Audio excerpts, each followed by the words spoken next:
आज हमने सबसे पहले तो चैप्टर 3 के जो हमारे रिमेनिंग MCQs थे 41 से एंड तक 61 तक वो कवर करेंगे। इसके बाद जो हमारा लॉ ऑफ इक्वी मार्जिनलिटी है इसको भी कंक्लूड करेंगे आज। कल हमने इसकी डिस्क्रिप्शन, टेबल और डायग्राम के बारे में बात की थी। आज रिमेनिंग जो इसके टॉपिक्स हैं वो कवर करेंगे। पहले MCQs, पेज 216 हमारी बुक का MCQ नंबर 41 से 50 तक कोई प्रॉब्लम। 41 में कह रहा है which one of the following statement about elasticity of supply is not true. पहला A, it tends to vary with time. True है या फॉल्स है? ट्रू है, क्योंकि शॉर्ट रन में इनइलास्टिक और लॉन्ग रन में इलास्टिक होती है सप्लाई, तो टाइम के साथ चेंज होती है। B, it is a measure of the responsiveness of supply to change in price. ये बेसिकली मेजर करता है कि प्राइस चेंज होने से सप्लाई कितना चेंज होती है, कितना रिस्पॉन्ड करती है। तो क्या इलास्टिसिटी ऑफ सप्लाई यही बताता है कि प्राइस चेंज होने से सप्लाई कितना चेंज होती है? बिल्कुल यही बताता है कि प्राइस चेंज होने से सप्लाई कितना रिस्पॉन्ड करती है, कितना चेंज होती है। यही कह रहा है कि सप्लाई कितना रिस्पॉन्ड करेगी due to change in price. C, it is a measure of change in supply due to greater efficiency. नहीं, ये इलास्टिसिटी ऑफ सप्लाई नहीं है। इलास्टिसिटी ऑफ सप्लाई तो है change in supply due to change in price, due to change in efficiency. ये elasticity of supply measure नहीं करता। तो जो उसने गलत स्टेटमेंट पूछी थी, गलत स्टेटमेंट कौन सी है? सी। तो हमारा करेक्ट ऑप्शन सी है जी। 41 से 50 तक और कोई क्वेश्चन? 42 कह रहा है बिजनेस करंटली सेलिंग, ये न्यूमेरिकल कैलकुलेशन आ गई। Business currently selling 10,000 units of its products per month, plans to reduce the retail price from 1 to 0.90. It knows from previous experience that the price elasticity of demand for this product is -1.5. Assuming no other change, sales which the business can expect will be, अभी cell क्या होगी? देखिए currently 10,000 है units, price कम हो रही है $1 से 0.9, dollar pound जो भी है, 1 से 0.9, यानी कितने % प्राइस रिड्यूस हो रही है? प्राइस कितने % रिड्यूस हो रही है? 10%। इलास्टिसिटी ऑफ डिमांड क्या है? 1.5। इसका मतलब प्राइस 10% चेंज हुई, तो बताइए क्वांटिटी कितने % चेंज होगी? डिमांड कितने % चेंज होगी? 15%। 15% याद है ना? Price elasticity of demand is equal to percentage change in quantity divided by percentage change in price. तो यहाँ पे 1.5 नीचे आ गया, वो हमारा परसेंटेज चेंज इन प्राइस 10%। तो परसेंटेज चेंज इन क्वांटिटी क्या होगी? 10% इधर मल्टीप्लाई होगा 15%, जो कि 10,000 यूनिट का 15% कितना हुआ? 1,500। अब देखिए प्राइस डिक्रीज हुई है कि इंक्रीज हुई है? तो क्वांटिटी डिक्रीज होगी कि इंक्रीज होगी? इंक्रीज होगी। इसका मतलब है क्वांटिटी कितनी हो जाएगी? 10,000 प्लस 15%, यानी 1,500, 11,500। करेक्ट ऑप्शन डी है। भैया इलास्टिसिटी ऑफ डिमांड हमेशा नेगेटिव होती है नॉर्मल गुड्स की मेरे भाई। अगर गिवन गुड होता ना, गिवन गुड, उस सूरत में होती पॉजिटिव। मैं अर्ज कर रहा हूं, मैं आपका क्वेश्चन समझ गया, मुझे इजाजत दीजिए समझाने की आगे। अगर वो क्वेश्चन में कहता ना गिवन गुड है, तो फिर हमें पता था हमें माइनस प्लस की तरफ फिर भी जाने की जरूरत नहीं है। फिर भी हमें पता था प्राइस अगर कम हो रही है तो क्वांटिटी कम हो जाएगी, फिर हम 1500 को लेस कर देते। कैलकुलेशन में माइनस प्लस को इंक्लूड करने की जरूरत नहीं, फार्मूला को, अपना फार्मूला सिंपल रखें।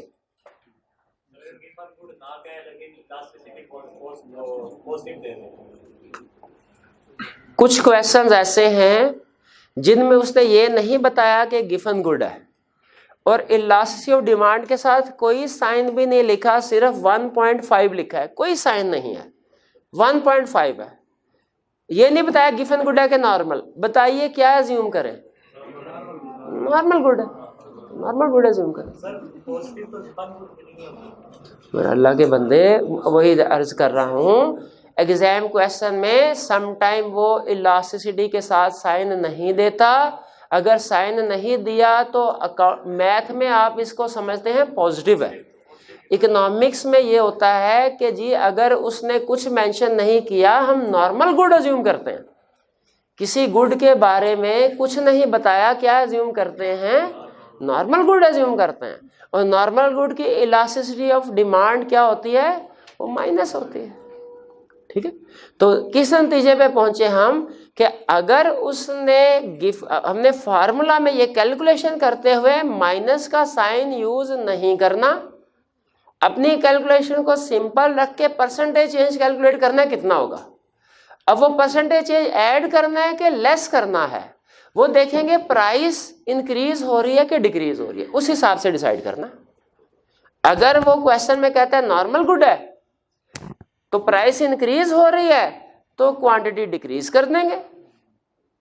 अगर कहता है क्वेश्चन में क्लियरली कहता है गिवन गुड है, प्राइस इंक्रीज हो रही है, तो जो भी हमारा आंसर आया है क्वांटिटी इंक्रीज कर देंगे। आप उसको मैथमेटिकली सॉल्व ना करें, आप कहते हैं कि सर माइनस का साइन लगा के एग्जैक्ट ही आंसर आ जाए, उससे अक्सर गलत, मैं जानबूझ के वो भी समझा सकता हूँ लेकिन उससे अक्सर गलती हो जाती है। तो मैंने आपको वो अप्रोच समझानी है जिससे गलती का चांस कम से कम हो। ठीक है जी, और कोई क्वेश्चन? चलिए 49, नेक्स्ट क्वेश्चन आपने कहा 49। अच्छा, जहां न्यूमेरिकल कैलकुलेशन आती है हमारे 12 बज जाते हैं। आप हर वो मल्टीपल चॉइस क्वेश्चन करवा रहे हैं जिसमें कैलकुलेशन है जी। अब इसके लिए कैलकुलेशन करनी पड़ेगी। ये पॉइंट मेथड से सॉल्व हुआ है कि आर्क मेथड से? दोनों के आंसर हैं, तो हम प्रेफर किसको करते हैं? आर्क मेथड को करते हैं। पीछे पॉइंट वाला उसने दिया हुआ है। चलिए इसको आर्क के साथ कर लीजिए। आर्क के साथ क्या आंसर आता है? -1। ठीक है, इसकी करेक्ट ऑप्शन ए कर लें। फिर 49 की करेक्ट ऑप्शन ए कर लें। आर्क से इसका आंसर -1 आता है, आप ये कह रहे हैं, और पॉइंट से इसका आंसर आता है -1.25। ठीक है, तो हम आर्क, आपने शायद सुना नहीं मेरे भाई, मैंने ये कहा है हम आर्क के मुताबिक कैलकुलेशन करते हैं। आर्क के मुताबिक आंसर आ रहा है -1, तो करेक्ट ऑप्शन कर लें A-1, ये सही है। ठीक है जी, और कोई क्वेश्चन जी? 43 कह रहा है if the demand for a good is price elastic. Demand elastic है, अगर elastic demand fall in price, price कम की, डिमांड इलास्टिक है, प्राइस कम की, तो हमारी सेल्स पे क्या फर्क पड़ेगा? अच्छा, राइज इन सेल्स, इसमें सेल्स से मुराद है quantity. Rise in total expenditure, इसमें टोटल एक्सपेंडिचर से मुराद है टोटल रेवेन्यू, ये तो हम पढ़ चुके हैं। तो जब प्राइस इलास्टिक होगी तो प्राइस कम करें, ठीक है, तो हमारी सेल तो बढ़ेगी बढ़ेगी। ठीक है, राइज इन सेल्स। फिर इसके साथ साथ हमारा टोटल एक्सपेंडिचर पे क्या फर्क पड़ेगा जी? वो भी इंक्रीज हो जाएंगे, क्योंकि अगर प्राइस कम हुई है, डिमांड इलास्टिक है, प्राइस कम होने से टोटल रेवेन्यू क्या होगा? बढ़ जाएगा। वो टोटल रेवेन्यू और इलास्टिक का रिलेशनशिप याद है ना हमें? इंक्रीज। तो इसका मतलब है इसमें ए और सी ये दोनों करेक्ट है, ए और सी दोनों करेक्ट है। ठीक है, प्राइस इलास्टिक है, प्राइस कम हुई, total expenditure mean total revenue, A और सी दोनों करेक्ट है। ठीक है, इस तरह के क्वेश्चन में आप चाहे ए लिख दें चाहे सी लिख दें, दोनों सही समझे जाएंगे। ठीक है, अच्छा सॉरी, अच्छा नीचे ऑप्शन गिवन है, मजीद क्वेश्चन ये चल रहा है। हाँ, ए एंड सी, तो फिर तो सही ऑप्शन होगी ना, फिर तो ए। मैं समझा ऊपर क्वेश्चन खत्म हो गया, नहीं सही कह रहे हैं। फिर तो करेक्ट ऑप्शन क्या हुई हमारी? ए वाली ऑप्शन हुई। लेकिन फिर भी वो कंसेप्ट सीख लें। अगर कभी ऐसा होता है, आई कैप के 2-3 MCQs में ऐसे हुआ है कि 2 ऑप्शंस करेक्ट आ रहे थे, ठीक है। अगर इस तरह की कोई सिचुएशन, जैसे एक जगह पे उसने कहा कि इनमें से कौन सा है जो डिमांड का डिटर्मिनेंट है, उसमें से 2 डिटर्मिनेंट डिमांड के थे, 2 सप्लाई के थे। उसने पूछा कौन सा डिटर्मिनेंट है जो डिमांड का है, तो इसका मतलब है आप चाहे ए लिख दें या सी लिख दें, दोनों डिमांड के डिटर्मिनेंट्स हैं, दोनों ट्रू माने जाएंगे, दोनों आंसर। कभी कभार ऐसे हो, हमेशा नहीं ऐसे होता, कभी कभार ऐसे होता। तो इसमें आपने कंफ्यूज नहीं होना, ये ना कंफ्यूज हो गया कहीं ए को लगाऊं सी को लगाऊं, किसी को भी ना लगाएं, ठीक है। उसमें किसी एक को जिसको आपको दिल करे ए या सी वो लिख दे। तो इसमें करेक्ट ऑप्शन होगी हमारी ए। और कोई क्वेश्चन? क्वेश्चन क्लियर हो गया, ये इसका आंसर 50 तक। और की प्रॉब्लम? कोई प्रॉब्लम नहीं है। चलिए नेक्स्ट 51 से एंड तक 61 तक कोई प्रॉब्लम?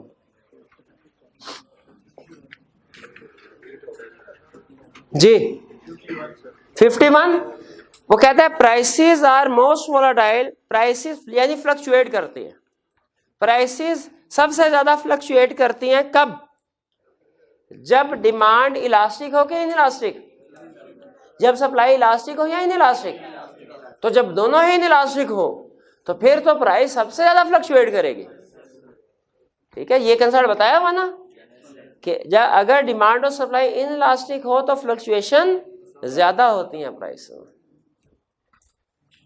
तो इसमें करेक्ट ऑप्शन हमारी है बी, सप्लाई भी इनइलास्टिक और डिमांड भी इनइलास्टिक। जी और कोई क्वेश्चन?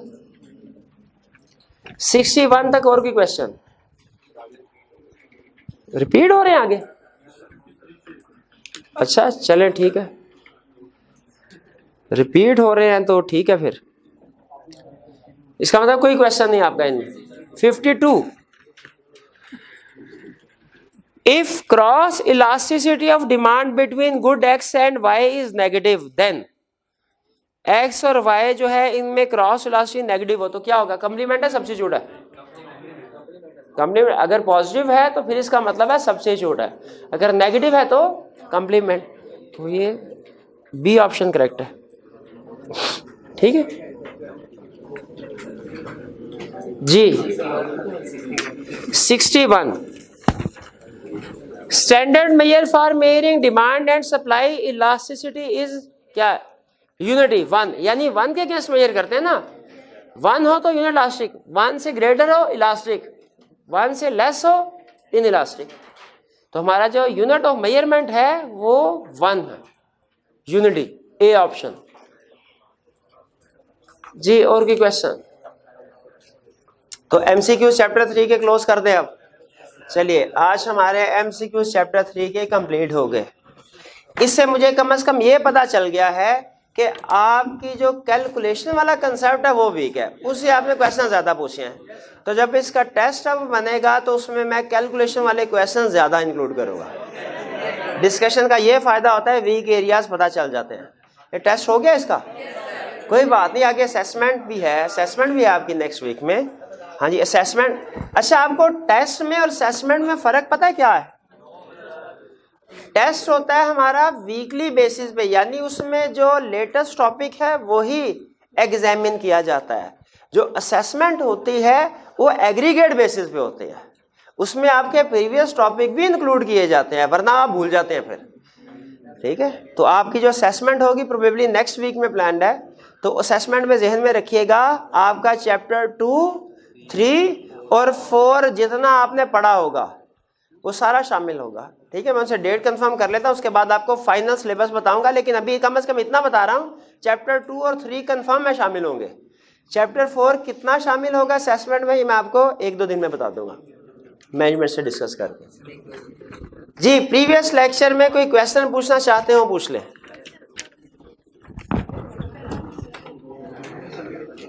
अगर किसी स्टूडेंट को टेस्ट नहीं मिला वो टीए रूम से कॉन्टेक्ट कर लो। मिला ही नहीं फर्स्ट टेस्ट, और फर्स्ट टेस्ट कब हुआ था आपका? कितने दिन हो गए? 1 वीक हो गया। हमारा जो सिस्टम है उसके मुताबिक अगर थर्सडे को आपका टेस्ट हुआ है तो नेक्स्ट थर्सडे को मिल जाना चाहिए। आज मिलेगा नहीं, आज क्यों?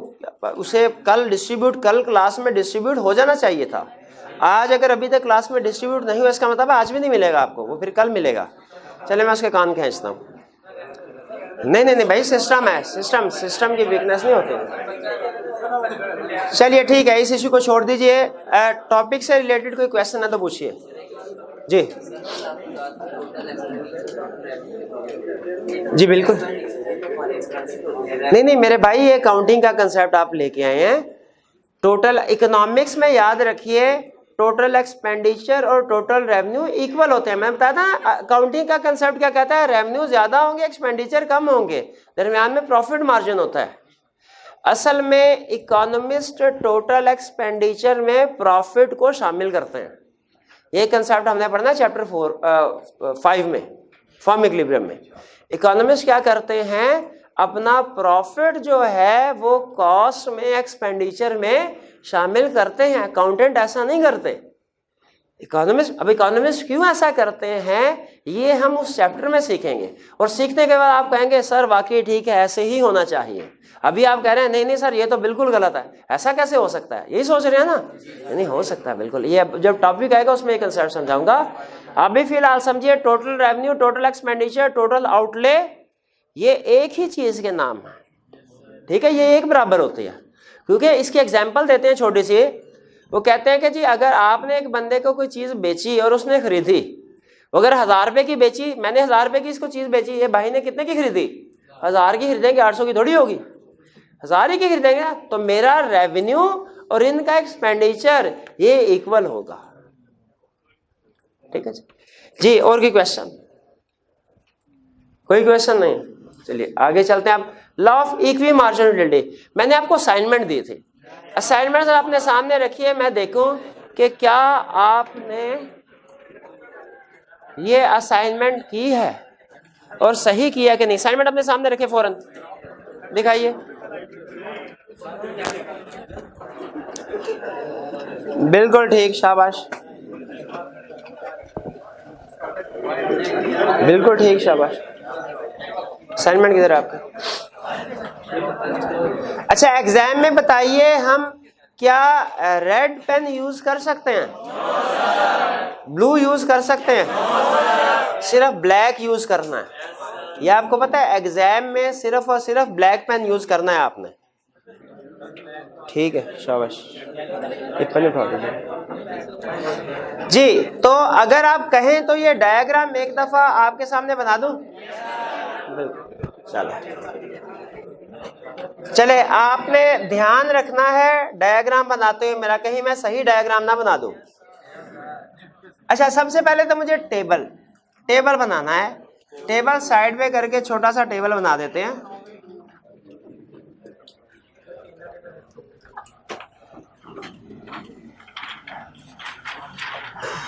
नहीं इधर भी नहीं, इधर ही ठीक है, क्योंकि मुझे असल में जगह चाहिए होगी ज्यादा।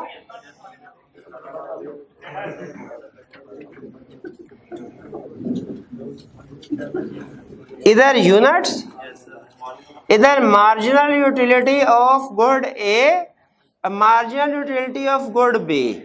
अब क्या था, 1 2 3 4 5, 1 2 3 4 5, इधर क्या था, 4 3 2 1 0, 3 2 1 0 -1। अब मुझे बताइए, law of equi margin utility में सिंगल गुड होती है या मल्टीपल गुड्स? मल्टीपल गुड का कंसेप्ट, एक से ज्यादा गुड्स का कंसेप्ट 2 के साथ भी समझा जा सकता है, 200 के साथ भी समझा जा सकता है। जिंदगी आसान रखते हैं, 2 के साथ समझते हैं। पहला असूल मुझे बताइए, law of equi margin utility में एक डायग्राम बनेगी या 2? शाबाश, ऊपर नीचे या आगे पीछे? आमने सामने, बिल्कुल ठीक है, एग्जैक्टली आमने सामने। ये अब हमारी हो गई एक डायग्राम और ये हो गई हमारे दूसरी डायग्राम जी। क्या ये डायग्राम आमने सामने ठीक बनी है? चलिए इसके बाद आगे यहाँ, अच्छा यूनिट किस साइड पे आएंगे? वाई एक्सिस पे, एक्स एक्सिस पे। ये आ गए यूनिट्स, और वाई एक्सिस पे क्या, मार्जिनल यूटिलिटी ऑफ ए। इधर भी इसी तरह मार्जिनल यूटिलिटी ऑफ बी, और इधर आ जाएंगे यूनिट्स। अब यूनिट्स 1 से लेके 5 तक हैं। तो 1 से लेके 5 तक मैंने यूनिट बनाने हैं। अब मैं पहले नाप लूँ, बाद में आपको पता है एक दफ़ा डायग्राम जो है हमारी वो कम पड़ गई थी जगह। आज भी कोई बात नहीं, इसको थोड़ा अगर फुटा होता ना मेरे पास था, मेरे लिए काम बड़ा आसान हो जाता। चले, बस डिसाइड कर लिया मैंने, ये यूनिट 1, ये आपको पता है डिस्टेंस इक्वल रखना जरूरी होता है।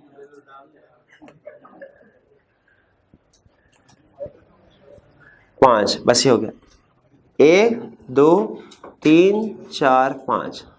और मार्जिन यूटिलिटी मुझे कहां से चाहिए? 0 से लेके 4 तक। तो 1 2 कम है, कोई बात नहीं, वो हम इसको पौना कर लेते हैं। ये 1 2 3 4, ठीक है। इस तरह यहां पे 1 2 3। अच्छा, आपके लिए काम बहुत आसान है। कैसे वाला? फुटा होगा सारा, आपने उधर मेजरमेंट करनी है, एग्जैक्ट आ जाएगा। मुझे एग्जैक्ट करना पड़ता है, इसके ऊपर लिखा नहीं होता डिस्टेंस कितना है, ठीक है। और ठीक है, तो इधर भी तो एक माइनस वाला भी तो था, भूल गए? तो माइनस वाला किसने बनाना है? आपने भी बनाना करना है। 0 1 2 3 4।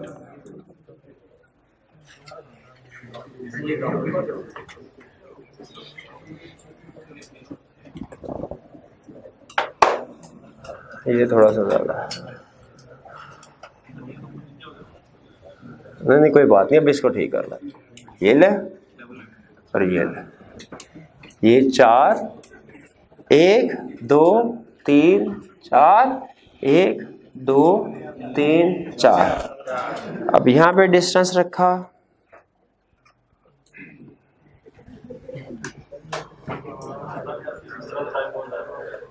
भैया आपका टाइम ज़ाया नहीं होगा मेरे भाई, आपके पास तो फुटा है ना, ऐसे ना करे यार।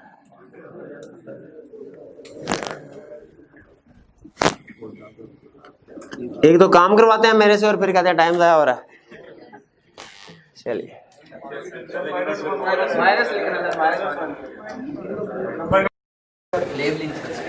नहीं अब कर दें। अब देखें, पहले मैं गुड ए का ग्राफ बनाऊं या गुड बी का?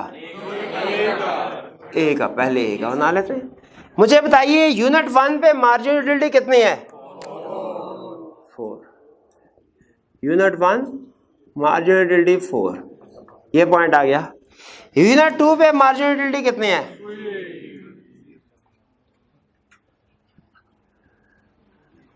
3 पे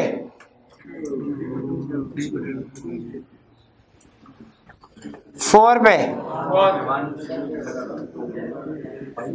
और 5 पे। तो ये हमारी जो लाइन बनेगी वो बनेगी कुछ यू, 19-20 की है। मार्जिनल यूटिलिटी ऑफ ए। बताइए इस ग्राफ में कोई चीज समझ में ना आई हो? सब समझ आ गया कैसे हमने पॉइंट्स जो है वो बनाए। आगे चलते हैं, अब बी का ग्राफ बनाते हैं। जब यूनिट 1 है तो मार्जिनल यूटिलिटी कितनी है? 3।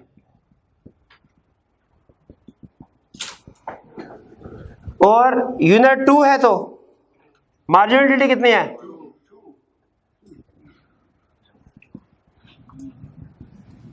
और यूनिट 3 है तो, और यूनिट 4 पे और 5 पे -1। तो इन पॉइंट्स को अगर मिलाएं हम तो हमारा कर्व तकरीबन marginal utility of B, but ठीक है 19-20 है, चलेगा। 30-40 नहीं हुआ अल्लाह के बंदे, 19-20 हुआ है। ये खुद डायग्राम, हाँ फुटे के बगैर डायग्राम बनाओ, लग पता जाएगा कैसे बनाते हैं डायग्राम। हाँ चले चले अब आगे चलते हैं। अब देखें इक्विलिब्रियम पॉइंट कौन सा था हमारा, 3 वाला ना, जहां पे marginal utility of both good is equal. हाँ एक और कंडीशन भी थी क्या, consumer spends all of income, तो वो बनता था हमारा ये वाला पॉइंट, यानी जिसमें ए के 3 यूनिट इस्तेमाल हो रहे हैं और बी के 2 यूनिट इस्तेमाल हो रहे हैं। ए के 3 यूनिट यहां पे इस्तेमाल हो रहे हैं, बी के 2 यूनिट यहां पे इस्तेमाल हो। अब अगर इन दोनों लाइनों को, दोनों पॉइंट्स को मिला दिया जाए, ये हमारा इक्विलिब्रियम पॉइंट है। इस जगह पे कंज्यूमर, ये है law of equi marginal utility. कुछ क्लियर हुआ? पहले हमने गुड ए का ग्राफ बनाया, उसके पैरेलल ही आगे एग्जैक्टली वैसे ही हमने रेप्लिकेट किया, गुड बी का मार्जिनल यूटिलिटी का कर्व बनाया, और फिर जहां पे दोनों की मार्जिनल यूटिलिटी इक्वल थी 2, वो हमारा कर्व बन गया। ठीक है, 3 पे भी मार्जिनल यूटिलिटी इक्वल आ रही है, लेकिन ये इक्विलिब्रियम पॉइंट नहीं है। 1 पे भी इक्वल, लेकिन ये इक्विलिब्रियम पॉइंट नहीं है। इक्विलिब्रियम पॉइंट कौन सा है, 2 वाला। जी भाई क्लियर हुआ? ये लाइन अगर आपकी सीधी आ गई ना, या तकरीबन सीधी आ गई, इसका मतलब है आपकी डायग्राम करेक्ट है। लेकिन अगर आपकी लाइन ऊपर नीचे हो गई, इधर शुरू किया 2 से उधर जाके 3 पे खत्म हुआ, फिर गड़बड़ है। जी कितने स्टूडेंट्स हैं जिनकी डायग्राम सही बनी थी, और कितने स्टूडेंट्स हैं जिनकी डायग्राम में कुछ गलती हो गई थी? चलिए, और कोई क्वेश्चन पूछना चाहते हो तो पूछ लीजिए। कोई क्वेश्चन नहीं? अब बाकी है हमने आज कवर करना अजम्पशंस, लिमिटेशंस और प्रैक्टिकल मॉडल्स।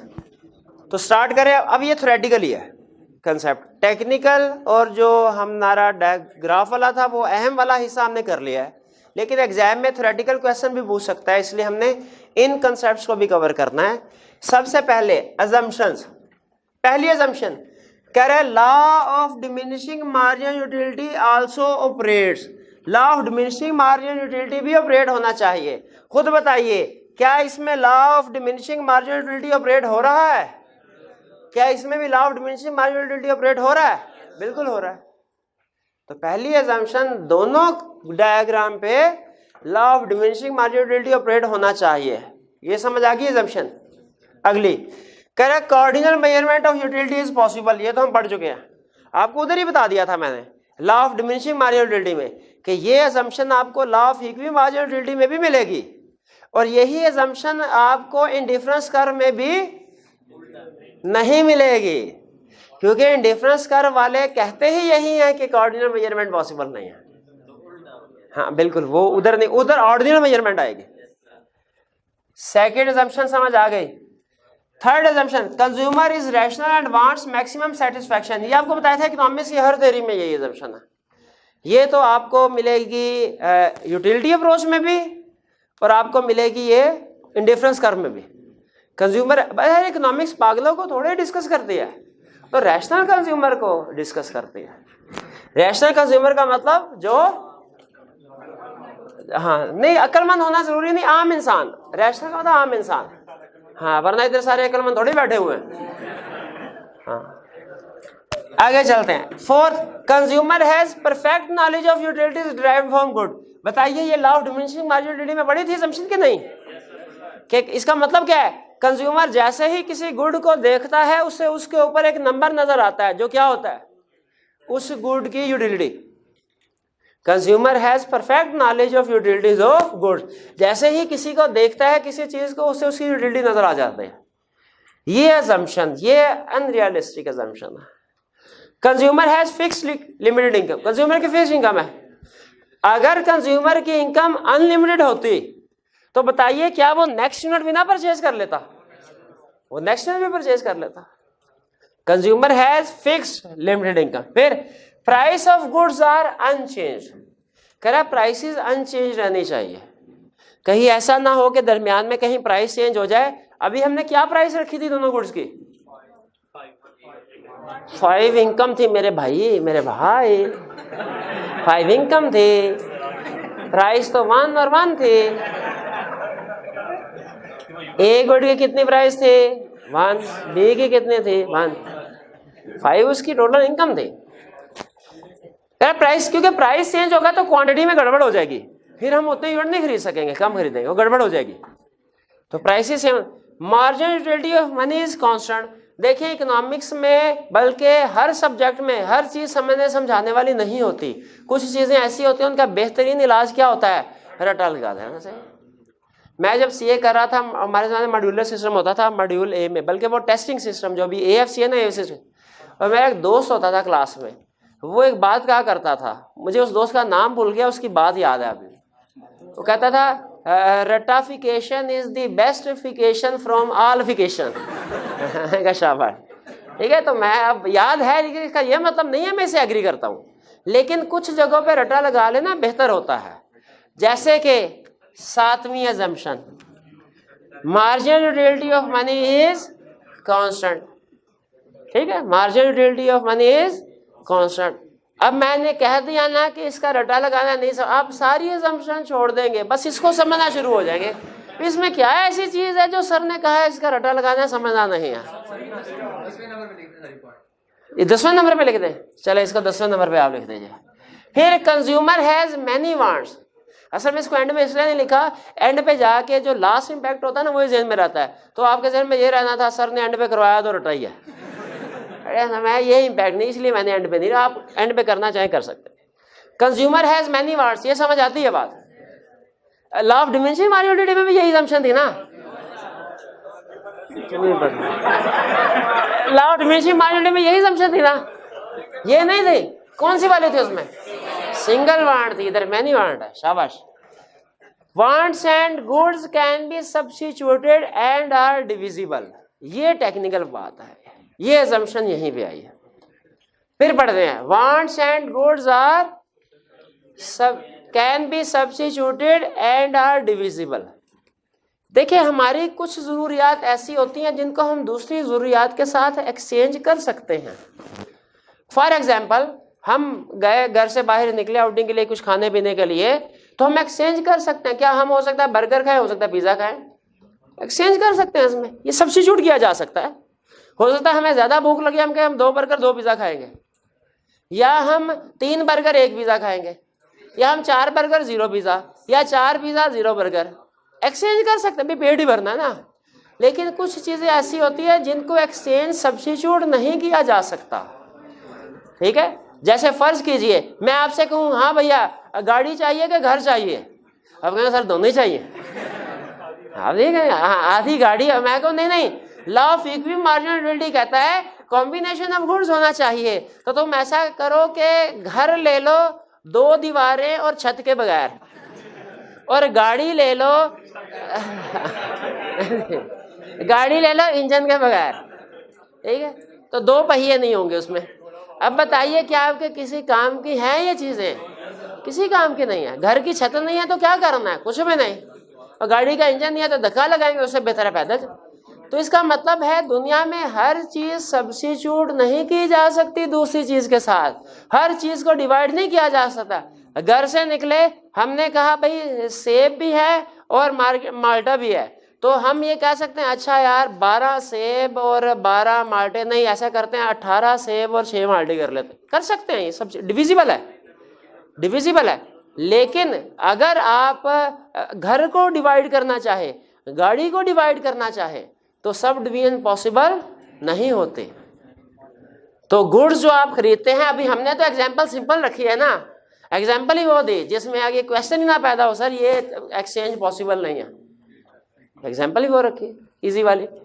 तो लेकिन कहते हैं assumption क्या है, wants and goods can be substituted and are divisible.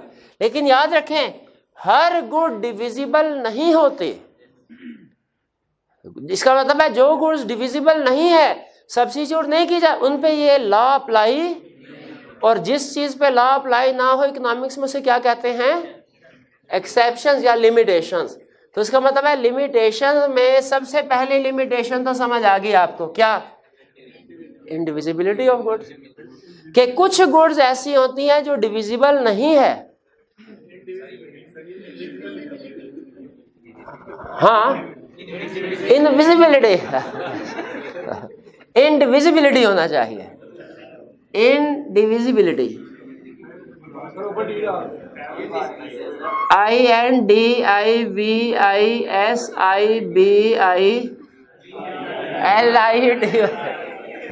इंडिविजिबिलिटी, इंडिविजिबिलिटी।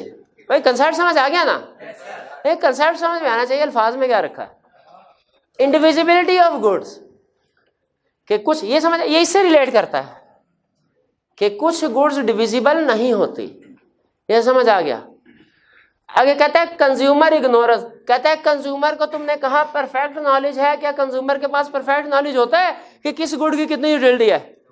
नहीं होता उसके पास परफेक्ट नॉलेज। ठीक है, कंज्यूमर के पास परफेक्ट नॉलेज नहीं होता, कंज्यूमर इग्नोरेंट होता है। किस चीज से इग्नोरेंट होता है? चीजों की यूटिलिटी से।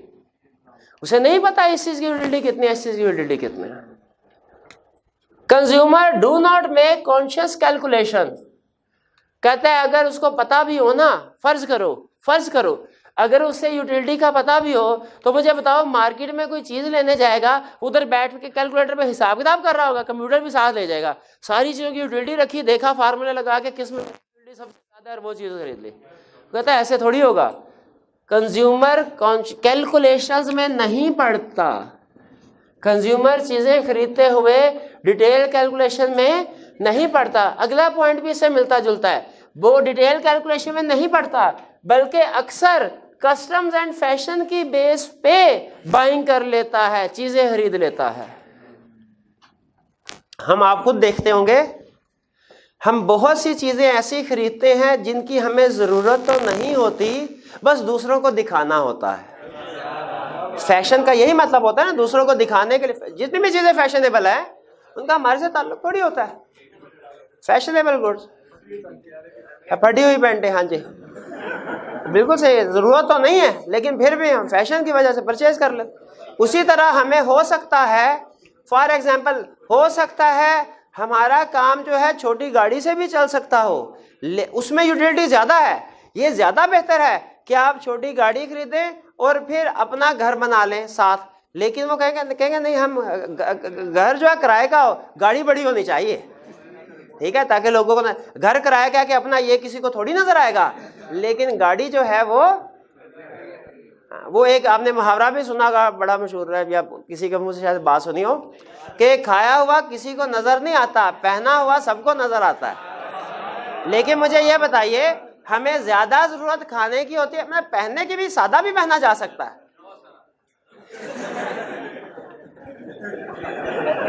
तो जरूरत में और फैशन या कस्टम फर्क समझ आ गया? तो वो कह रहे हैं कस्टमर हमारा अक्सर जरूरत, यूटिलिटी किस में है बताएं? यूटिलिटी जरूरत में है कि यूटिलिटी फैशन में है? जरूरत में।